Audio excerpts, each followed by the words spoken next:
It's 7 o'clock on April 2nd, and we'll call this meeting to order. Roll call. Roll Mayor call. Bostis. Commissioner Baker. Here. Commissioner Collins. Here. Commissioner Gary. Here. Commissioner Miller. Here. Commissioner Talentino. Here. Commissioner Twardy. Here. And for the first time since I've been serving since 2007, 11 years, Mayor Bospis, this is only his second time being absent, so I wanted to chide him a little bit, but I guess I'll have to pass on that. He's very dedicated. So do we have a motion to excuse Mayor Bospis? I'll make a motion. Is there support? Support. All in favor? Aye. And if everybody could please silence their cell phones. And if everybody would please stand for the Pledge of Allegiance.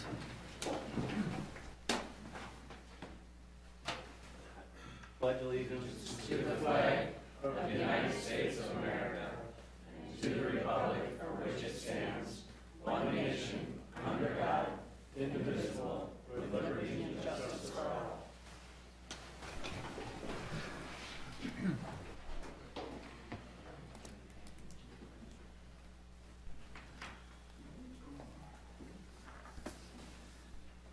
And first thing on the agenda tonight is a employment recognition of Thomas Swanson and City Manager Oliver Turner.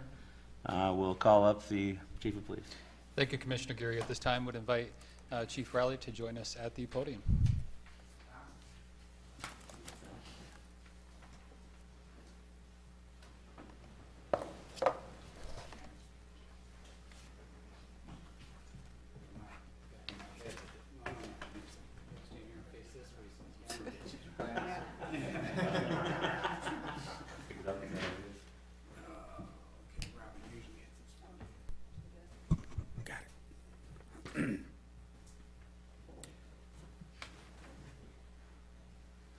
Ready?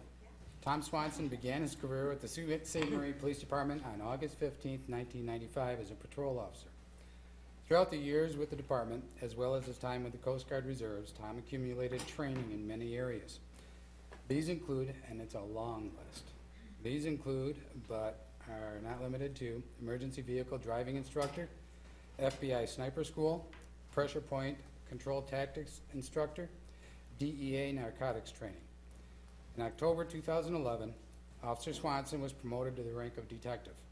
In October 2012, he was promoted to Detective Sergeant, overseeing the operations of the Detective Bureau. In the Detective Sergeant position, Tom oversaw the department's forfeiture cases, acted as the department's Law Enforcement Information Network Security Officer, continued to manage the physical fitness program for the department, and continued being an instructor for the LSSU Criminal Justice Program, while at the same time managing his own caseload in the Detective Bureau. Detective Sergeant Swanson will leave the department on April 14, 2018. He has accepted a full-time investigative position with the Coast Guard, but will remain in the area.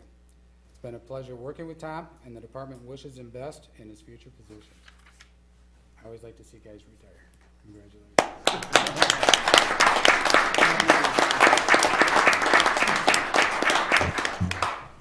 On behalf of the mayor, presenting a letter which is signed by Mayor Bospis and myself, and to read it, congratulations, Tom, and thank you for your years of service with the city of Sault Ste. Marie.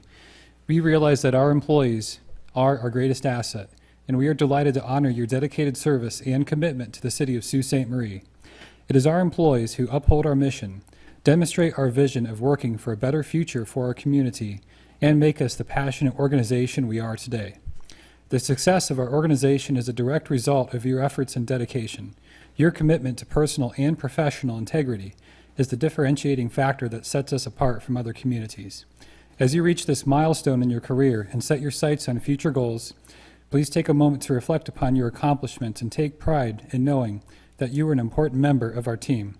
Please accept our heartfelt thanks and good wishes on your future career endeavors.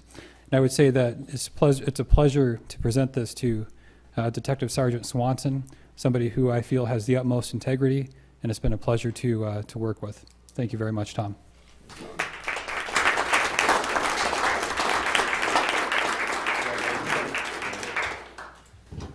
I'll come around.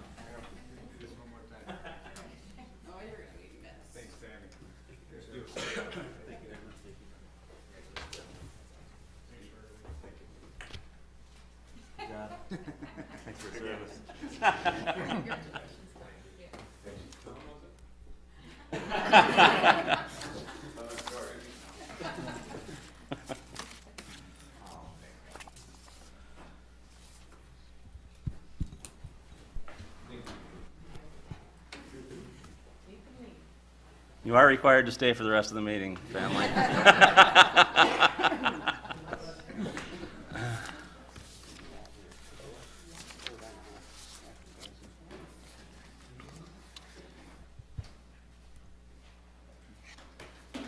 And number two, we have a proclamation for National Service Recognition Day.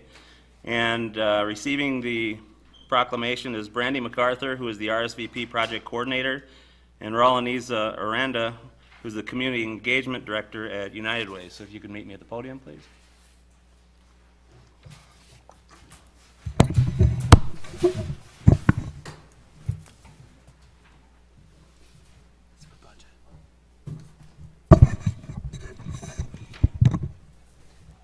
If ever elected mayor, these are going to be a lot shorter. This is a proclamation from the City of Sault Ste. Marie on National Service Recognition Day, April 3rd, 2018. Whereas service to others is a hallmark of the American character and central to how we meet our challenges, and whereas the nation's cities are increasingly turning to national service and volunteerism as a cost-effective strategy to meet their needs, and whereas AmeriCorps and Senior Corps participants address the most pressing challenges facing our communities, from early literacy to mentoring at-risk youth, and whereas national service expands economic opportunity by creating more sustainable, resilient communities and providing education, career skills, and leadership abilities for those who serve, and whereas AmeriCorps and Senior Corps participants serve in more than 50,000 locations across the country, bolstering the civic, neighborhood, and faith-based organizations that are so vital to our economic and social well-being, and whereas national service participants increase the impact of the organizations they serve, both through their direct service and by managing millions of additional volunteers, and whereas national service participants demonstrate commitment, dedication, and patriotism by making an intensive commitment to service, a commitment that remains with them in their future endeavors, and whereas the Corporation for National and Community Service shares a priority with local leaders nationwide to engage citizens, improve lives, and strengthen communities, and is joining with the National League of Cities, the National Association of Counties and Cities of Service, and local leaders across the country for National Service Recognition Day on April 3rd, 2018. Therefore, be it resolved that Anthony G. Bospis, Mayor of City of Sault Ste. Marie, Michigan, along with the Sault Ste. Marie City Commissioners, do hereby proclaim April 3rd, 2018 as National Service Recognition Day and encourage residents to recognize the positive impact of national service in our community, to thank those who serve, and to find ways to give back to their communities. In witness thereof, the mayor hereby set his hand and caused the seal of the City of Sault Ste. Marie, Michigan to be affixed the second day of April, 2018.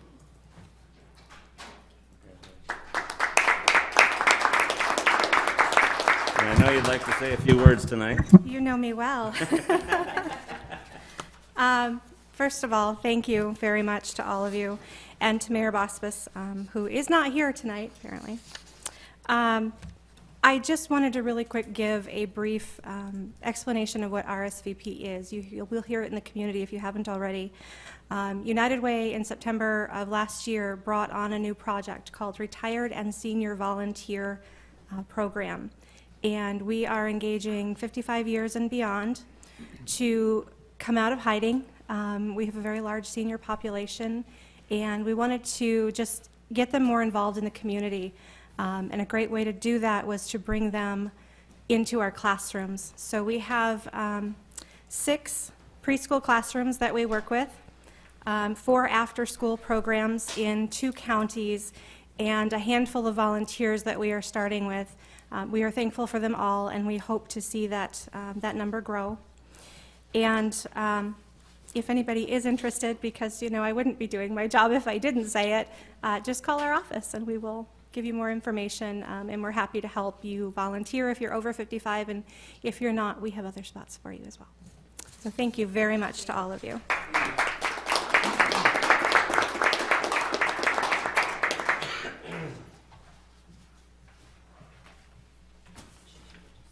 Should take them both.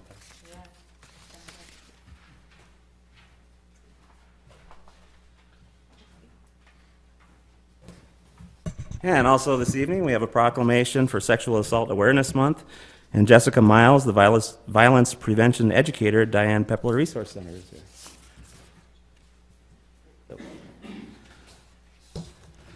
City of Sault Ste. Marie proclamation on Sexual Assault Awareness Month, April 2018.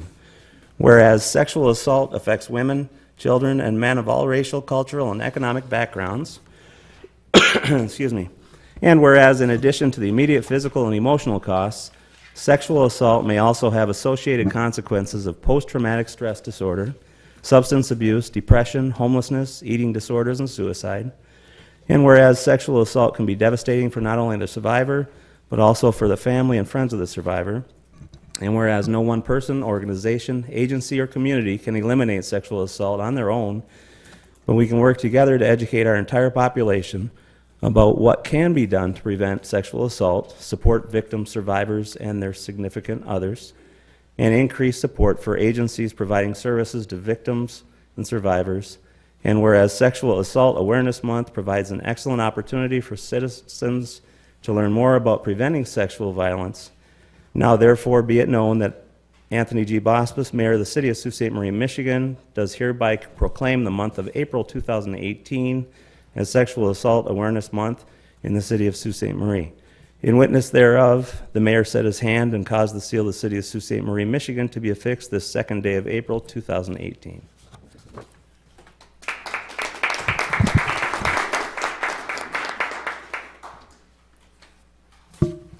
I appreciate all you guys' continued support throughout the years and proclaiming April as our Sexual Assault Awareness Month. The National Crime Victimization Survey estimates that in the United States, people experience over 320,000 sexual assaults just in the year of 2016 alone. The Center of Disease Control and Prevention lists poverty and the lack of jobs as risk factors for sexual violence. The goal of Sexual Assault Awareness Month is to raise public awareness and to educate the community on how to prevent it. We need your help in getting the conversation started in the schools. As community leaders and professionals, it is our job to get the community to understand that our mission is preventing sexual violence through teaching respect, consent, the difference between sexual harassment and jokes, and healthy relationships. Child sexual abuse should be our top priority to combat the real issue of 1 in 6 boys and 1 in 5 girls experience sexual assault before the age of 18. On our college campuses alone, 1 in 5 women and 1 in 16 men experience sexual assault. The theme for this year of Sexual Assault Awareness Month is to embrace your voice. We encourage everyone in the community to wear teal for this month, and that the campaign also helps inform individuals on how they can use their words to stop sexual violence before it happens by promoting safety, respect, and equality. Our words shape our world around us. Whether you speak out against locker room talk or help someone better understand these issues, your voice is powerful and necessary for this conversation. Individuals can embrace their voice to show their support for survivors, stand up to victim blaming, shut down rape jokes, correct harmful misconceptions, promote everyday consent, and practice healthy communication with kids. April is Sexual Assault Awareness Month, and each day is an opportunity to create change for our future. Thank you.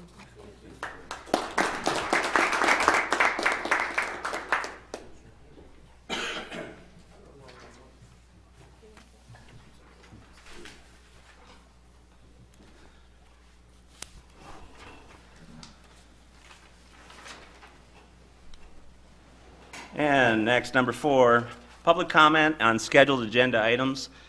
Any person may reserve time to speak on any agenda item not to exceed 3 minutes per person. Is there anybody in the audience that would like to speak on any of our agenda items tonight?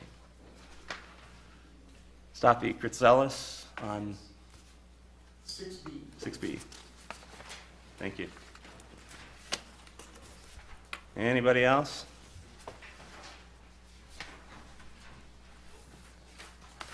Okay, moving along to the consent agenda, and Deputy City Manager Robin Troyer. Under the consent agenda, A, minute approval. 1, approval of the minutes of the regular city commission meeting of March 19, 2018. Recommended action is to approve the minutes of the regular City Commission meeting of March 19, 2018. Item 2, acceptance of the minutes of the following boards and commissions. A, Downtown Development Authority of February 14, 2018. B, Police and Fire Pension Board of December 13, 2017, and December 20th of 2017. Item C, Police and Fire Pension Board of January 9th, 2018, and January 17th of 2018. Item D, Sault Ste. Marie Housing Commission, February 15th of 2018. Recommended action is to accept the minutes of the various boards and commissions.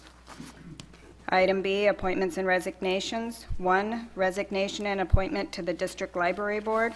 Recommended action is to accept the resignation of John Schaefer from the District Library Board and appoint Richard Conboy to fill the balance of a term to expire December 31st, 2019. Item C, City Manager's Report.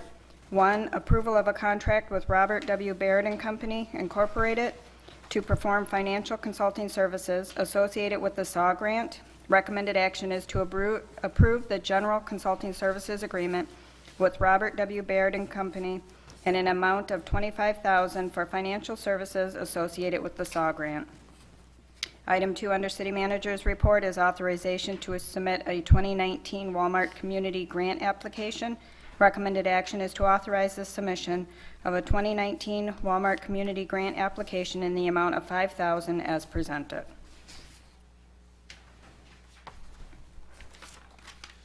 Does any commissioner have any questions on any of the items on the consent agenda, or would they like anything removed before we vote? Do we have a motion to approve? I so move. Is there support? Support. Are there any questions? Roll call, please. Commissioner Baker? Yes. Commissioner Collins? Yes. Mayor Pro Tem Gary? Yes. Commissioner Miller? Yes. Commissioner Talentino? Yes. Commissioner Twardy? Yes.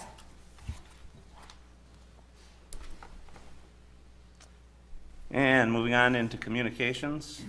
Item 6, Communications. A, from Ordinance Evaluation Committee, adoption of ordinance enacting changes to Chapter 6 and Chapter 9 of the Code of Ordinances. City Manager Turner. Thank you, Mayor Pro Tem Gary.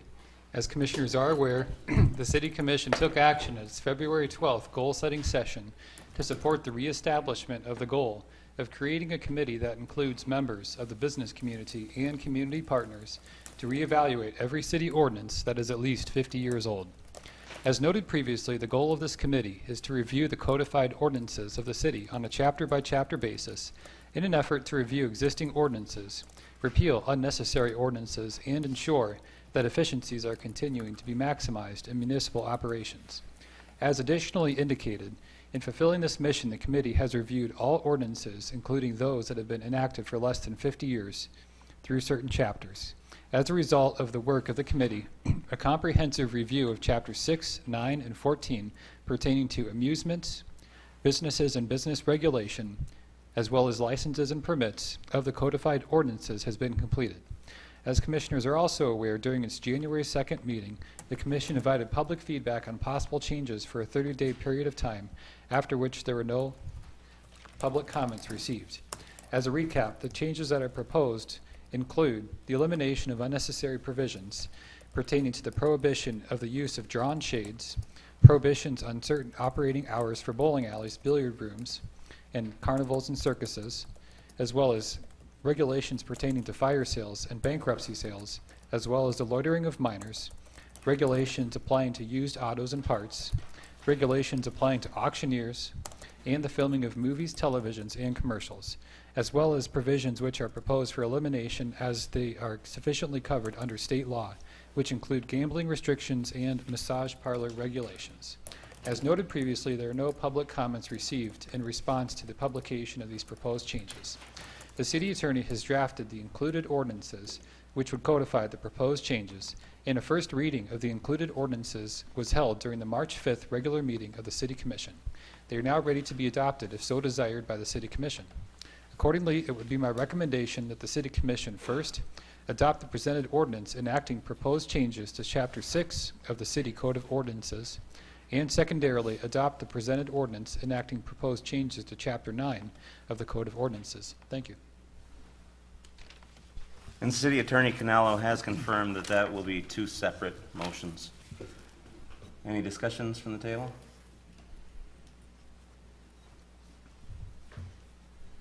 Commissioner Miller? Would you like to make the motions? Thank you, Your Honor. These have to be two separate motions? Yes. So I so move that we accept the changes in the ordinances to ordinance 6. Support. It's been moved and supported. Is there any other discussion? Roll call, please. Commissioner Collins, Yes. Mayor Pro Tem Gary, Yes. Commissioner Miller, Yes. Commissioner Talentino, Yes. Commissioner Tuorty, Yes. Commissioner Baker. Yes. Motion passed. Commissioner Miller, would you like to make the second? Sure, motion? thank you, Your Honor. I would move that we adopt the ordinance changes to Chapter 9 of the Code of Ordinances. Support. Been moved and supported. Any discussion? Roll call, please. Mayor Pro Tem Gary, Yes. Commissioner Miller, Yes. Commissioner Talentino, Yes. Commissioner Tuorty, Yes. Commissioner Baker, Yes. Commissioner Collins. Yes. Motion passed. Item B under communications is from Mr. Jeff Basista, establishment of no wake zone near Rotary Island. City Manager Turner. Appreciate Mr. Basista being here tonight. It's my understanding that he has prepared a PowerPoint presentation with 7 or 8 slides for referencing in for public discussion. Thank you, Mr. Basista. Good evening, I'm Jeff Basista, and I'm here before you this evening because of what we've done as a community around the islands with Rotary Park and so forth. We're having a lot more paddle boats and so forth out there, and there's congestion, and there are also power craft that are traveling through the area at a great rate of speed. Where I'm talking about is, this is Rotary Island here. You see, and this right here is Voyager Island or Voyager Park in this area. And it's this highlighted area in here, these off-main channel areas that I'm here talking to you about this evening. Justification for this is we've done things as a community here to go ahead and prosper watercraft. And we've put in things like the Rotary Park Landing, we've put in the Harvey Park Landing, and we've put in the park itself on Rotary. And as a result of that, we have attracted kayaks, canoes, and stand-up paddle boards. And in the past, there weren't that many of these type of craft in the area, so there really wasn't an issue that I'm starting to see now, or that we're starting to see now. The other thing is, what I'm seeing, and the numbers will show in here, is that we've gone ahead and we're publicizing this activity, outdoor activity up here, and it is a draw into the community. So what I'm asking for is that we enter into the DNR process for going ahead and reassessing if further actions need to be taken over what the current laws on the books are for waterways. Background, like I mentioned here, is we've brought in these facilities, these improvements, we're promoting it, and the outcome of that, and these numbers are conservative, and but basically you can see when we started doing the survey for the grant funding, very few boats, 16 more boats, and in 17 the number is exponentially growing, and thus the reason I'm asking for it, and the people that also signed the petition are asking for it. And this is the process in its entirety, what is being, the city would have to do for the DNR to do their job. And the thing here, I guess, is if it's passed tonight, basically the city commission will set up a public hearing after, and then after that, if it's deemed to go further, go ahead and pass a resolution asking the state of Michigan to investigate.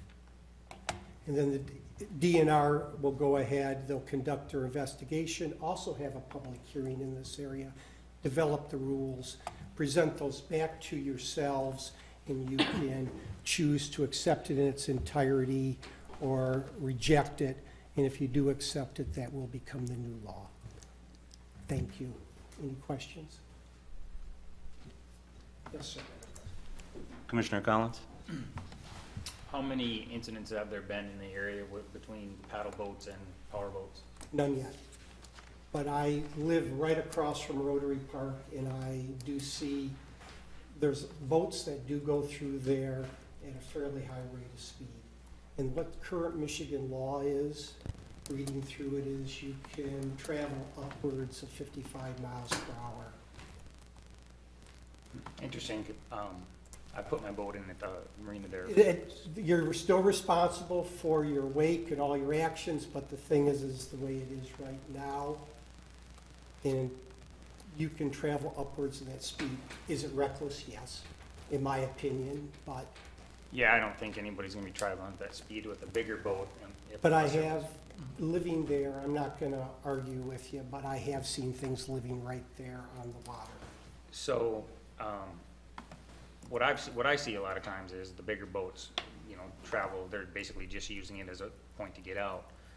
The other side of it that I see is that it's a safe haven for, like knee boarders and people like that is in there as well. So I guess my thought process is that it's gonna be detrimental to them because they're not gonna be able to use that waterway for that. The other thing is when you look at that map, there's a lot of areas where the non-motorized kayaks can go other than that waterway. Plus the other thing is, and I don't know if everybody's aware of this, most no-wake zones are very narrow. That's a very wide area. You're looking at 350 feet to 800 feet through that channel. And it's actually, you've got markers where the kayakers could stay all the way to the left close to the island and they wouldn't even have to worry about it. Now, if you're talking about them shooting down the middle of the river, then they still have the right-of-way though. So non-powered boats have the right-of-way. I guess my point of view when I was looking at this is that I want to make sure that we have a safe environment, but I don't want to exclude other people that are using it as well at this time. And I agree with you. But at the same time, can we not take it to the DNR of the state of Michigan and let them determine if the additional I'm not really a regulations big need to fan be of put? sending it to the DNR so they can tell us what to do. I like small government, not big government. Okay. Thank you. Any other questions? Commissioner Torti?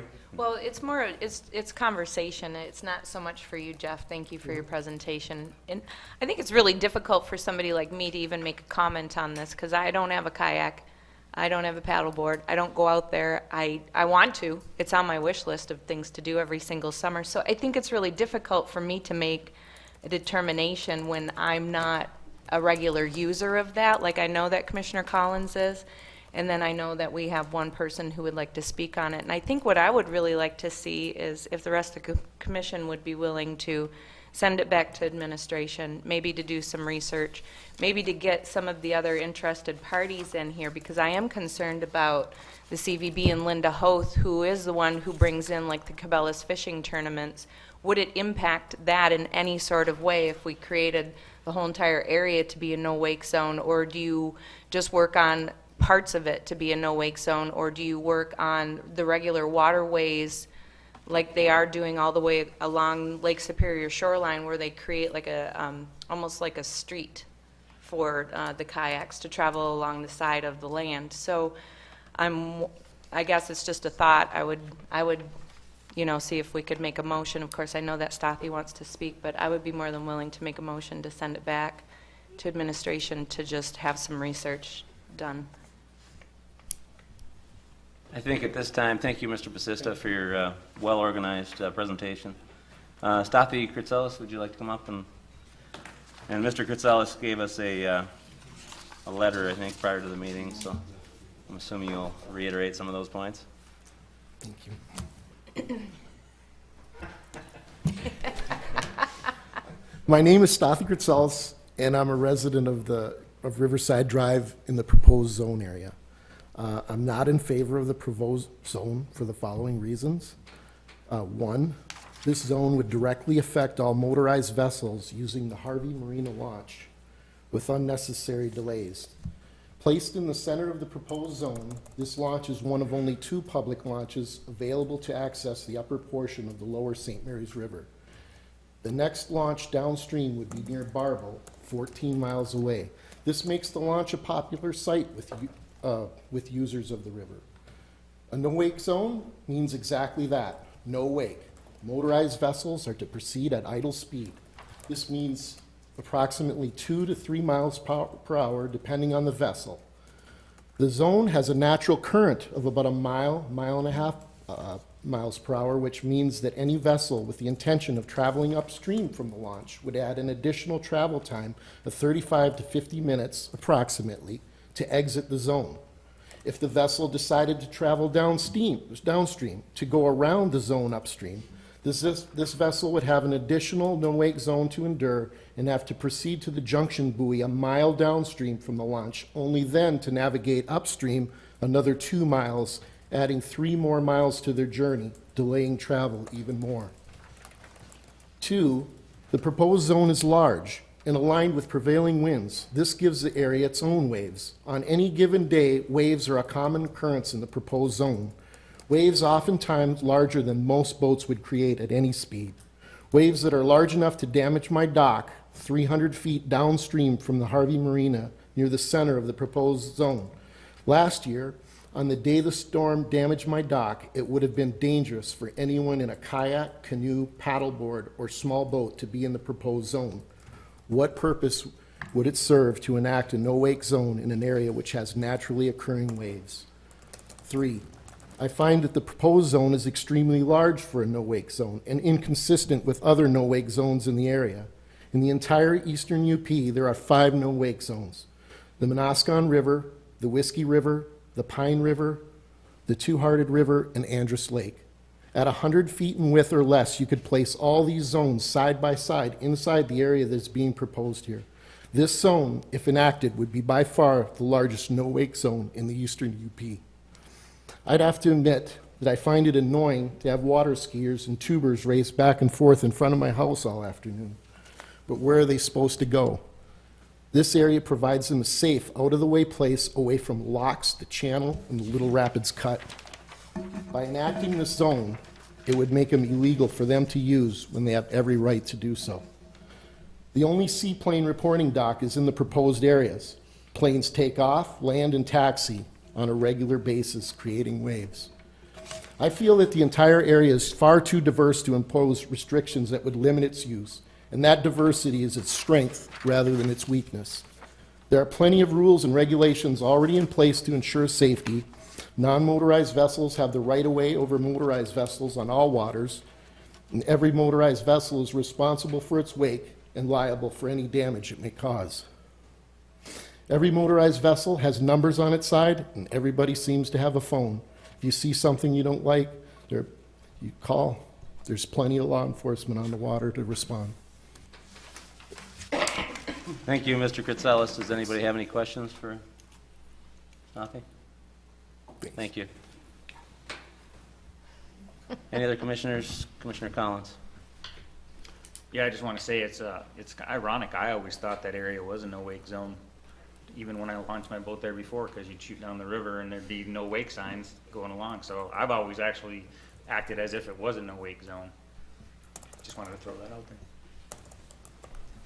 And I just had a couple comments. I think that it was a well-thought-out presentation, and I agree that we have to be careful and preserve the spaces because we have the volunteers have put a lot of time and effort into increasing the paddleboarding and stand-up paddleboarding and kayaking. The thing that did scare me a little bit was the once you turn it over to the DNR, once you go through the process, it is their opinion, and that's the only way that it goes. You either have to accept it or reject it. So I think one of the commissioners, Commissioner Twardy, had mentioned that maybe we could get all the parties together and come out with some common sense approach locally to making sure that it's a safe zone for all of the recreational craft and also can be used by other boaters. Mm-hmm. And was that a motion that you'd like to make? That was a motion, yes. Support. Any other discussion? So the motion is to turn it back to the city administration to reach out to Mr. Basista and other users of the waterways to see if we could have a dialogue and come up with a common sense approach. Solution, yep. Commissioner Collins? So would that be like a public meeting or something that would be held to get all interested parties? Like, would there be some sort of an announcement to make sure that people know that this is going on? I certainly would think so, but Mr. City Manager?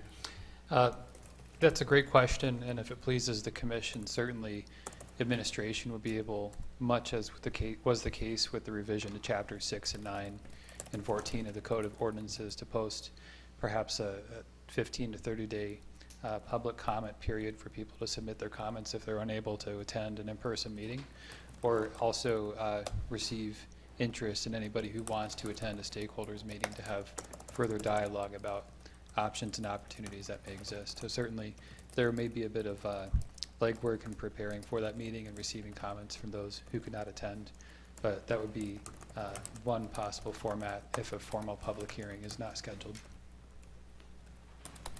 Thank you. Motion and support. Any other questions or comments? Roll call vote, please.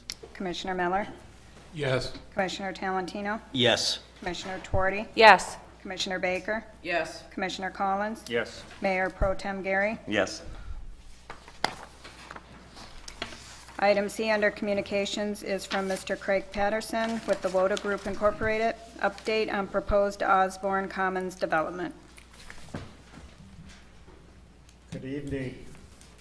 Today was the day we submitted our application for Osborne Commons. I'm pleased to say our score was higher than last time. I'm pleased to say it is our best app going in. There's no chance of a tie among ourselves.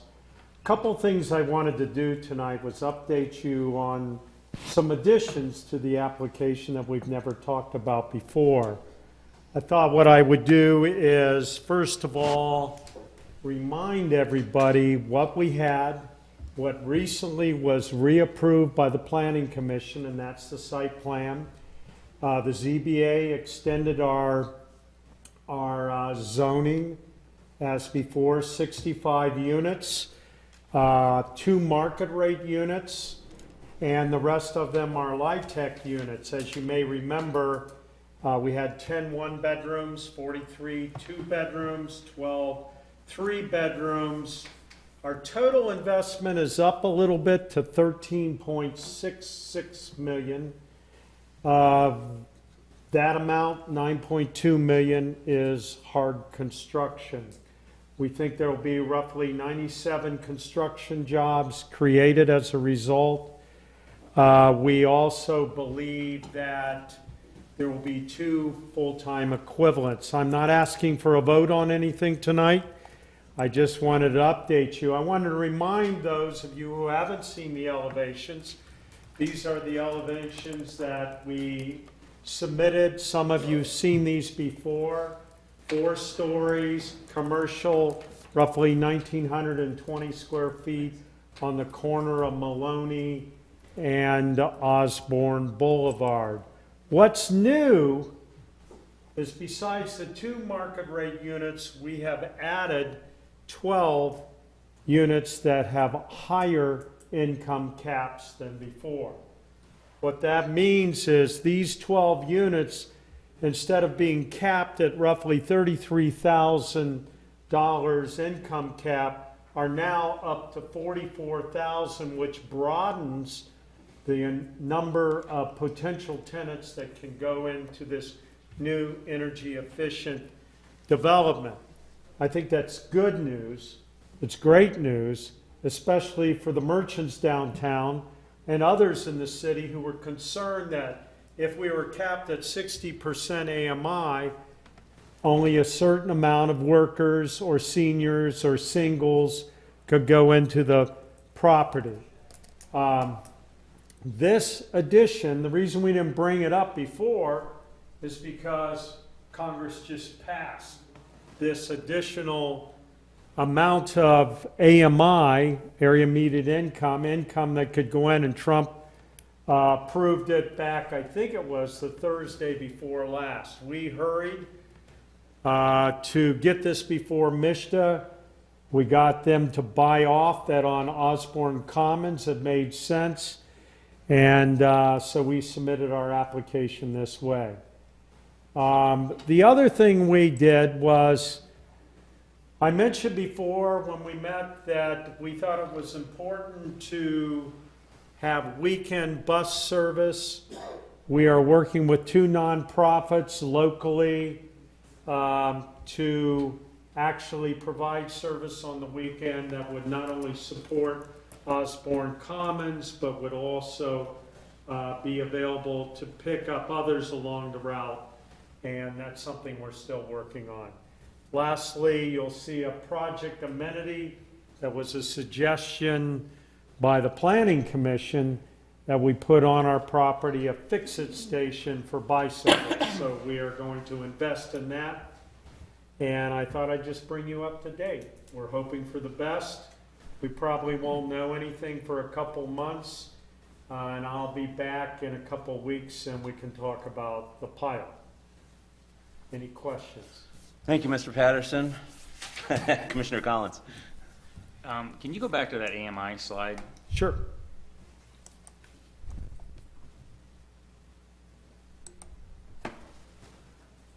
So, just make sure that I'm understanding it correctly. If you look at line 1, so 10 units of 1 bedroom, 50% AMI, income level for, now income cap means that that's the most they can make, correct? On the 1 bedrooms, those 10, and there's a range in there. So Yes, that's only 1 person. Right, so where's the net rent number come from, the 435? The net rent would be the amount of rent that we would collect, the owners, but there is a utility allowance that goes on top of that, which is what the gross rent would be, and it's off the gross rent that we calculate the incomes that must be received by the tenant in order to be eligible to live there. And those generally it's roughly 30%, 30 to 33% of their total net rent plus their gross rent. I mean, net rent plus their utility allowance, and that's how we income certify them. So if I'm looking at this correctly, you have roughly 33 of the units, right, that are going to be close to market rate being $790, right? So you got 2 at market rate of $790, 12 at $750, and then 19 at $635, correct? We have 1960% Oh, and you for got the another net 9 rent. on there too, Yeah. right? You have another 9. What's the 9 at 60% mean on the bottom there? Those are the 3-bedroom units that we did not include them as 80%. Well, there's a cap on the 80% since it all goes into the formula. Now, how does this affect the pilot? We'll talk about this last time. It just means that there'll be more money coming through the pilot because the rents are higher, because the pilot portion is Higher. Thank you. Any other questions for Mr. Patterson? Thank you very much. We look forward to seeing you in a couple weeks. Okay, thank you.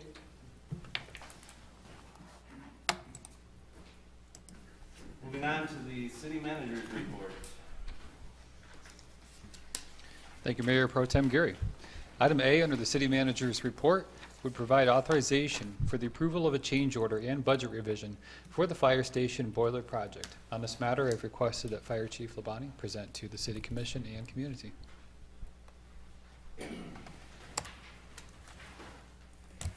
Good evening, Commissioners and Mayor Pro Tem Gary. Good evening.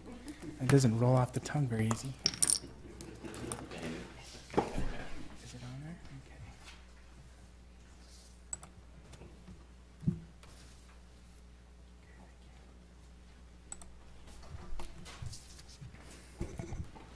Okay. As the Commission is aware, on January 2nd, the Commission awarded a bid in the amount of $44,858 to Albert Heating and Cooling to replace the boilers and water heater at the fire station. Furthermore, an agreement was executed to UPEA for the planning and design phase or in the amount of $4,400 for the total project cost of $49,258. During a pre-construction meeting held on February 27th between UPEA, Albert Heating and Cooling, and myself, it was noted that a double-stacked baseboard heater in the kitchen area as you may see pictured here, of the fire station was found to be highly inefficient. And this baseboard heater runs along the west wall as well as along part of the south wall in the kitchen. Basically, hot water is doing its job in heating part of the kitchen in the lower portion of the baseboard. However, when it circulates to the top of the baseboard, it's not really doing anything. It's too cold by then. And that water is also then circulating into the next room where it's not doing anything at all, and actually cooling that room down instead of heating it. So basically, it's not efficient whatsoever. In order to capture as much efficiency from the almost completed boiler project, while the system is dismantled, it appeared to be a cost-saving measure to replace the old-style double-stacked baseboards in the kitchen area with a much more efficient and updated, engineered single baseboard heater system, which is half the original length and only one level high. The total budgeted amount for the original project was $50,000, and it should be noted that the boiler project will be exhausted with the previous boiler and water heater replacement project.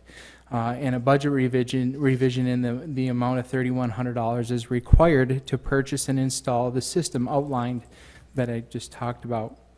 And a change order from Albert Heating and Cooling is required. Finally, I'd just like to note that after learning about the programming characteristics of the old boilers, which ran full-time between September and the end of May, basically all of the thermostats, all they did was turn on and off valves, and the boilers just ran all the time. So this new system will run much more efficiently, and with your votes today and replacing this double baseboard system, the system can't get any more efficient. It really can't. So I'm really excited to see how much lower the utility bills will be. In order to achieve the request, two actions are required by the Commission. First would be the approval of a change order for Albert Heating and Cooling in the amount of $3,100 for the addition of the kitchen baseboard heater update. And second, approval of a budget revision upward to cover the cost with the funding source being the general fund balance. Thank you, Chief. And City Attorney Canello has confirmed that those are two separate motions. Do you have any questions for Chief? Question. Commissioner Twardy. Thank you. I have a question. Well, I want you to bring us back the difference in the electrical bills, because I'm always curious about stuff like that. So if you could, after this gets installed, hopefully if it gets approved, then after 6 months, I'd like to see what the difference. I can, and it would be natural gas. I imagine that there will be a slight difference in electrical too, just because of the water pumps operating. But I'm sure that the grand balance will be in our natural gas bill, and That's I will great. do that. Yeah, thank you. Any other questions from the Commission? Commissioner Baker? I'd like to make a motion to approve the change order with Albert Heating and Cooling in the amount of $3,100 for the addition of the kitchen heater update. Support. There's been a motion and support. Any comments? Roll call, please. Commissioner Talentino, Yes. Commissioner Twardy, Yes. Commissioner Baker, Yes. Commissioner Collins, Yes. Mayor Pro Tem Gary, Yes. Commissioner Miller. Yes. And I'll make a motion to approve the budget revision upward to cover the costs with the funding source being the general fund balance. Support. Support. It's been moved and supported. Any comments or questions? Roll call, please. Commissioner Twardy, Yes. Commissioner Baker, Yes. Commissioner Collins, Yes. Mayor Pro Tem Gary, Yes. Commissioner Miller, Yes. Commissioner Talentino. Yes. Motion has passed. Thank you. Item B. Item B, under the city manager's report, would provide for the approval of a Michigan Department of Transportation, City of Sault Ste. Marie Contract 17-5545 for the I-75 Business Fair Project and approval of an amendment budget. On this matter, we've requested City Engineer Basista present to the City Commission and community. Thank you. Good evening, Mayor Pro Tem and Commissioners. As you are aware, MDOT is reconstructing the I-75 business spur from the northbound ramps to 10th Avenue. Project will begin this summer, and it'll be a 2-year project. The MDOT did take bids on, I did have an error in my report. I said it was February 2nd, but bids were opened on March 2nd. And the low bidder was M&M Excavating Company. And you may recall M&M did our water main urgent needs project a couple of years ago. So we are familiar with M&M, and they have worked in the city even prior to that project. As part of the project overall, the city is participating in the roundabout part of the project at a 25% rate of the project, because we have one leg of the intersection, which is 3 Mile Road. So city agreed to participate 25% in the roundabout. The rest of the project also includes sidewalks, city utilities from the roundabout up to 10th Avenue. That is a separate project number that's is tracked separately during the project. And our participation in that part is our utility replacements and sidewalk.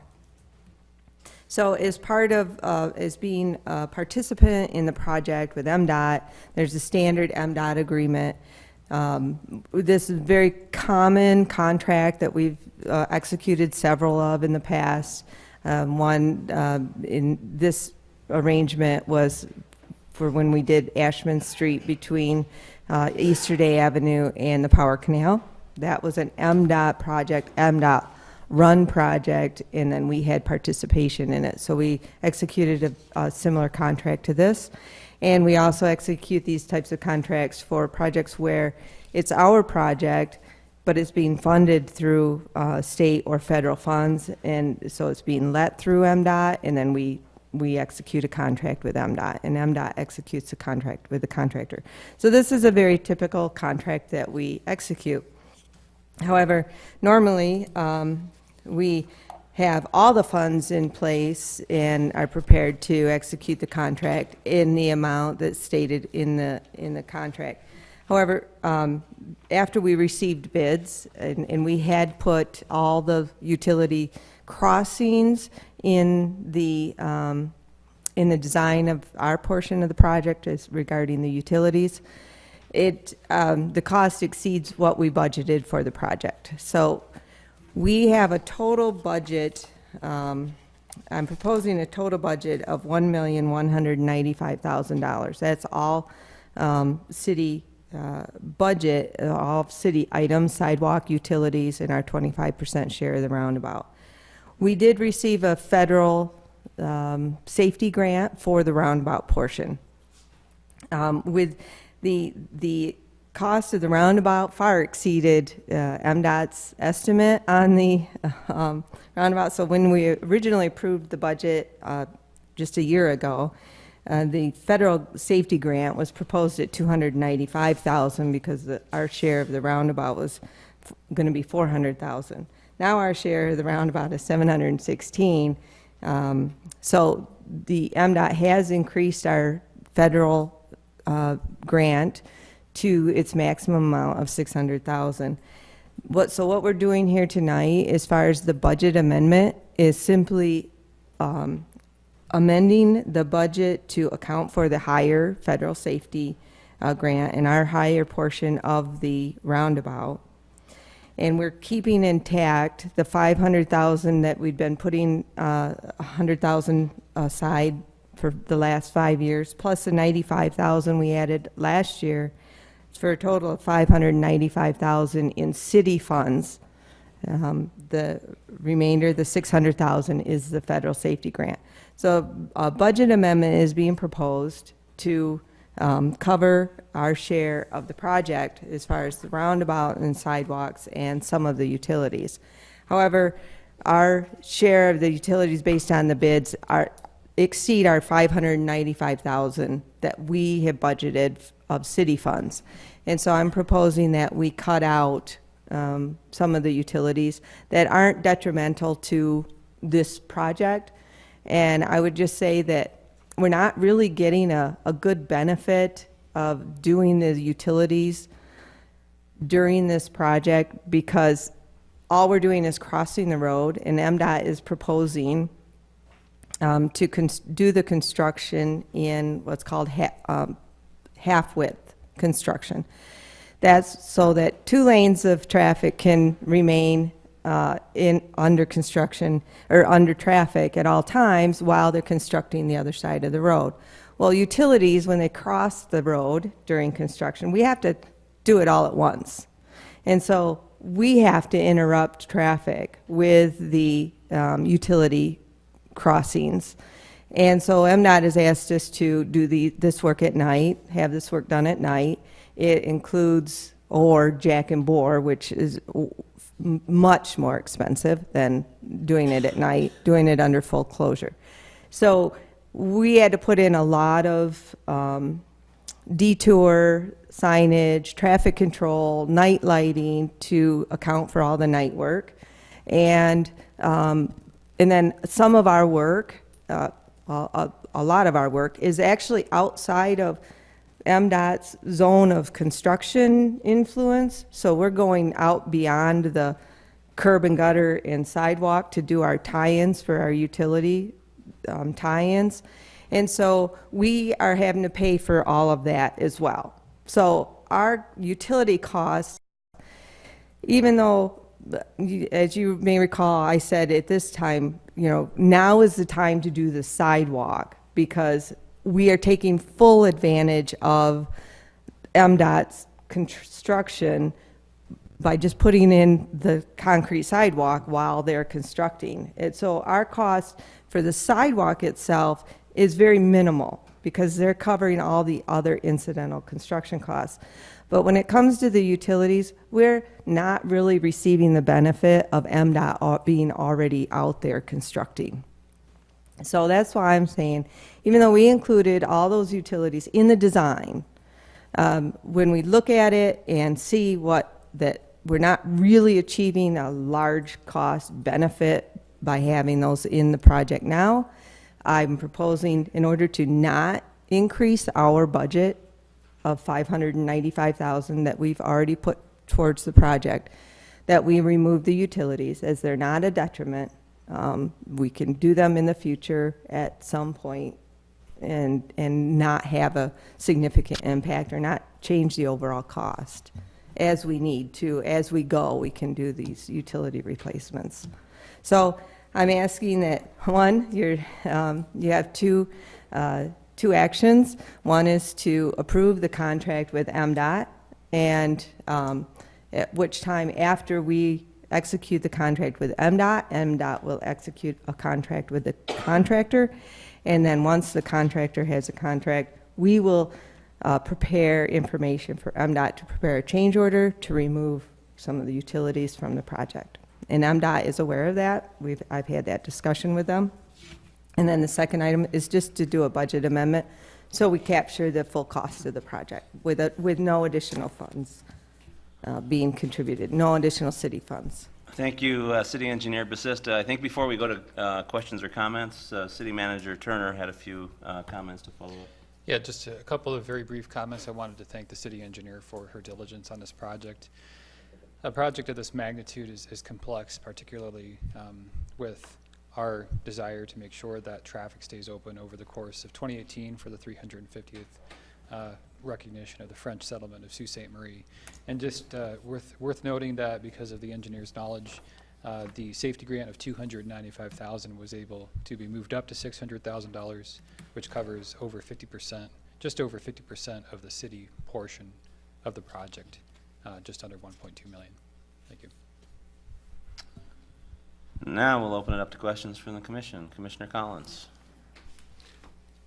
On the budget worksheet, you have the city 25% share of the roundabout is $716,000.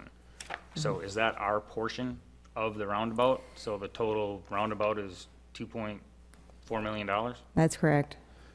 Okay. All right. And then how, you said that there's going to be a portion of it that's tracked outside of this 1.1 million? Yeah. Well, how much is that? And That's around $8 million. So the rest of the spur construction? So when you said that you have something else that's out there being tracked, that's the total project you're tracking? Oh, yeah, the total, the rest of the total project is 8 million. Oh, our share, well, if we don't take out utilities, then our share would be the 957,000 in the contract. That's shown in the contract. Well, actually, it'd be 1.4 because we have $600,000 federal aid grant, federal grant. So if we don't reduce utilities, you're looking at about another 200,000 is what you're saying? Yeah, yeah. Okay. All right. Thank you. Any other questions? Commissioner Twardy. So just to reiterate, the $100,000 that we've been putting aside for the last 5 years, plus the $95,000 that we put aside last year, is going to cover the city's expense for? Our entire share of the project, which is 25% of the roundabout, the sidewalks that we're putting in on the east side of the road, and the utilities that we end up doing. Thank you. And so because it looks like the entire budget is 1.2 million, that is where the grant comes into play. Correct. The 600,000 grant. Thank you. And thank you for your diligence and your hard work on this. I know it's been a long 5 years. It's been And it's not over yet. crazy yeah. The fun is just going to begin this year. So Commissioner Collins has another question for you. So those numbers are based on the fact that we actually still have to cut $200,000 out of the utilities, and that's what you're going to be doing next, correct? Yes. I've been identifying how all the utility pay items are in the contract, what's the utility, what's the associated incidentals, and Jim Morrow, DPW Director Jim Morrow, and I will decide which ones are important to keep and which ones are, it can be left for the future. Thank you. Commissioner Talentino.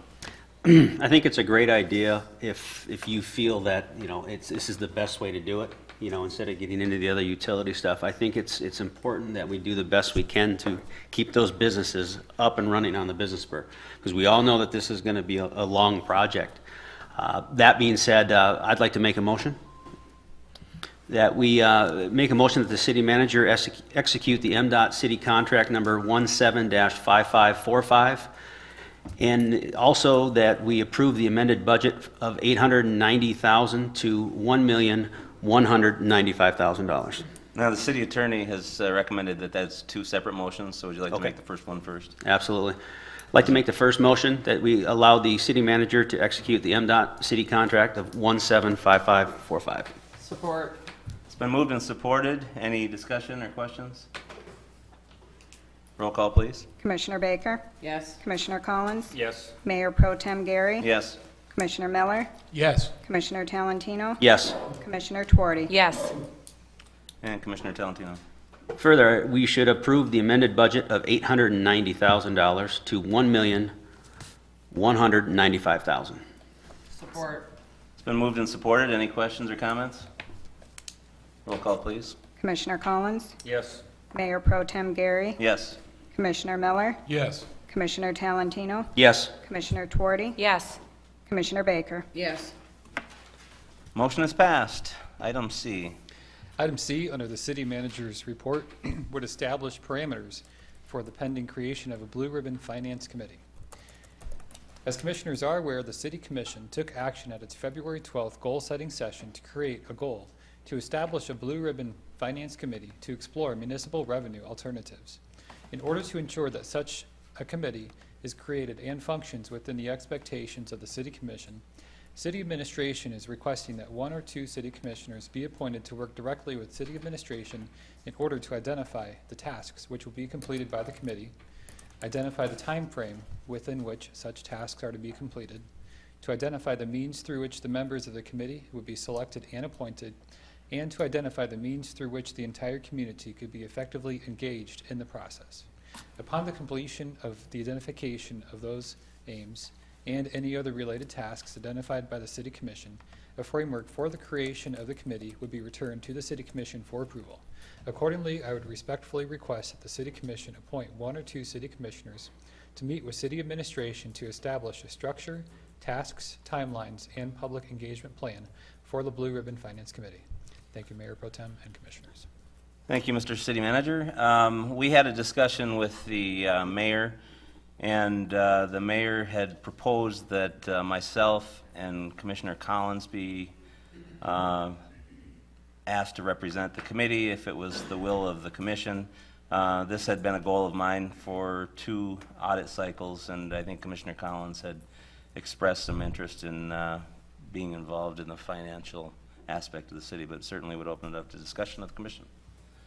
Commissioner Twardy. I would support that motion. I think this has been a goal of yours for years now, and I think of all of the sitting commissioners right now, I would like to think that Commissioner Collins probably knows the most about finance over the rest of us, so I would support that motion.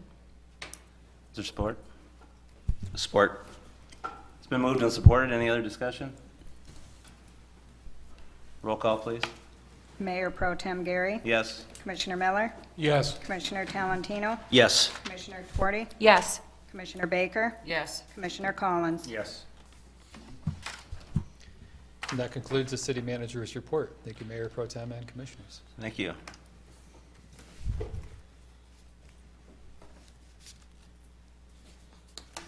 So, moving on to the City Manager status report. Item A under status reports is an update that a special City Commission work session has been scheduled for the City Commission to receive training on the new agenda management software platform. Just to note that this training session is scheduled to be held on Wednesday, May 2nd at 6 p.m. It's anticipated that it will last approximately 1 hour, and it will be held in the City Commission chambers. The anticipation is that the work session would include the City Commission, City Attorney, myself, Deputy City Manager, and IT Director as we work to implement this new agenda management software. Thank you for that. Item B. Item B, as an update on the spring cleanup programs, just a reminder that a limited number of $25 vouchers for the local program will be made available for the residential property owners of the city at the city clerk's office. These can be picked up during normal business hours beginning on April 16th, and there will be 1 voucher per developed residential tax parcel, which will be available on a first-come, first-served basis while the supplies last.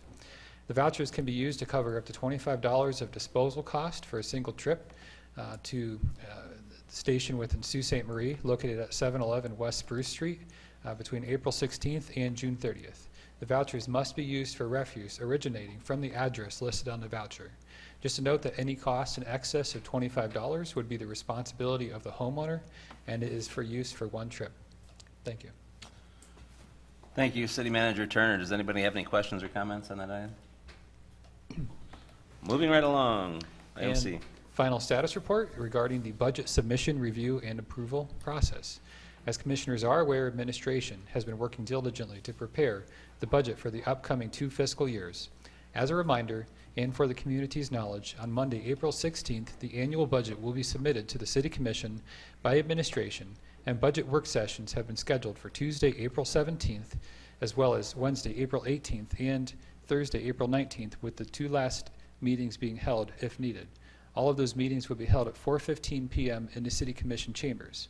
A special meeting to reconcile the budget has also been scheduled for Monday, April 23rd, and the report on the budget and setting of necessary public hearings would be anticipated to occur on Monday, May 7th, with the date of May 21st being established for the approval of the budget. Finally, it should be noted that the mayor has invited former City Commissioner Munsell to join the City Commission and administration in order to facilitate the review of the budget at any work sessions. We appreciate Mr. Munsell's continued willingness to serve in this capacity. Thank you. Any questions or comments on that item? I know we're all looking forward to a riveting session. As am I. And that concludes the status report section of the agenda. Thank you very much. Number 9, matters presented by the public. Comments may not exceed 5 minutes per person. And does anybody have any questions to bring before the commission?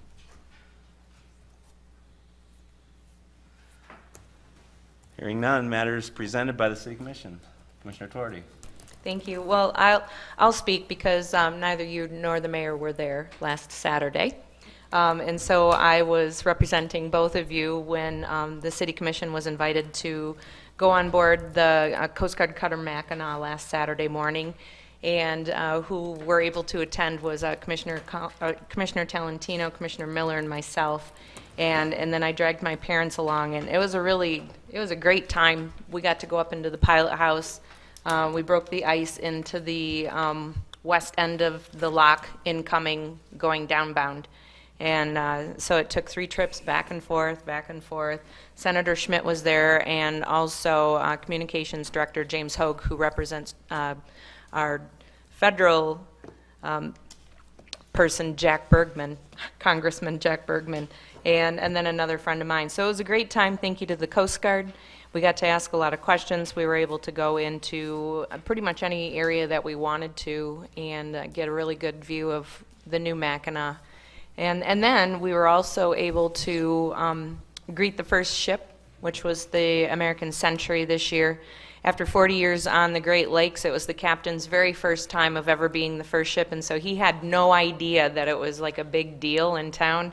And he kept saying, you know, he was really surprised. He was pretty shy at first, and because the gifts kept coming and coming. Sulac's visitors was there. They gave each member on board a hat that said Sulac's Boat Tours. Of course, Tony Haller, who arranges this visit every single year, he always does such an outstanding job. He gave gifts, so did Convention and Visitors Bureau. We read a resolution. There was gifts from Senator Wayne Schmidt, and then also from Jack Bergman. And it was a great time for those of us who were brave enough to climb up the ladder. There were a few people who were not brave enough, and the captain was very polite to come back down the ladder and greet the few people who were not brave enough to climb up there. So it was a great time. So I just want to say thank you. It was my honor to represent the city, and looking forward to it next year. Maybe you'll be able to attend. I know this is your favorite event of the year. Yeah, thank you to all the commissioners that were able to attend. This is my favorite one. It's probably the second, maybe the third one I've missed in the last 20, 25 years. Yeah. And so I was bummed, but must follow your children's hockey around once in a while. You have to. And it was a great view when we were able to walk across the lock, and the American Century was sitting there. And I can't remember what other 2 ships were sitting there, but we got a great picture. And then there was one of the Coast Guard ships that was in the background, if you can remember any of them. I got a picture on my phone, but it was a really great view. All of them stacking up, just waiting until 12:01. I did hear that there was over 350 people in the viewing tower at the Sulac's at midnight, waiting to watch the ship go through. So it's always an exciting time. It's the first sign of spring in Sault Ste. Marie. That and 8 inches of snow. Yeah, exactly. Any other commissioners? We'll call on Commissioner Tuarte. Oh, I move that we adjourn. Support. This meeting's adjourned.